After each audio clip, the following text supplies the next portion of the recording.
আজকে রান্না করব এই যে পটল, তার মধ্যে দিয়ে দেবো কালো জিরে, তারপরে দিয়ে দেবো কেটে রাখা পটলগুলো ভেজে নেব।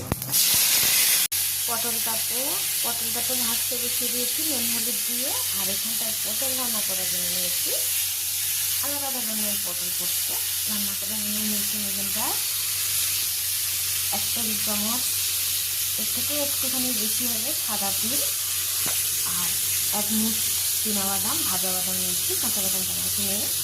আর নিয়েছি পোস্ত 1 চামচ, কয়েকটা কাঁচা লঙ্কা ঝাল হওয়ার মতো। আর নিয়েছি আমাদের এই ডাব ছিল, ডাবের মধ্যে যে কচি কচি নারকেলগুলো থাকে, এই নারকেল যেহেতু আমি ডিসপ্লিতে কৌটো করে রেখে দিই তাই বড় হয়ে আছে। নিয়েছি এতখানি নারকেল, কচি নারকেল নিয়েছি, যে কোনো নারকেল থাকলে ছিল।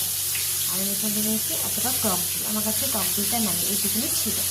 এগুলো কী করবে, একসাথে মিক্সিতে বেটে আনবে। পটলগুলো ভেজে নিয়েছি, আর আমি এখানে মশলা করে নিয়েছি। এই যে আমার 1 বাটি মশলা হয়ে গেছে, মশলাগুলো দিয়ে দেবো সব।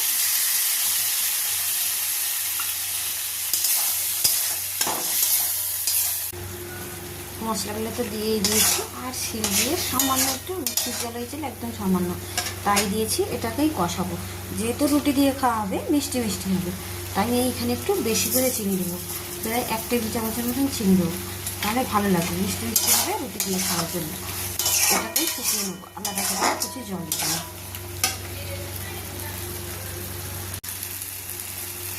আর শুকোতে পারবো না, ভাতের কি টেস্ট হয়েছে না, আমি তো শুধু খেয়েই যাচ্ছি, বেশি শুকোতে পারবো না, বৃষ্টিকালে কমে যাবে, তাই জন্য আর শুকাবো না, এরমই রেখে দেবো।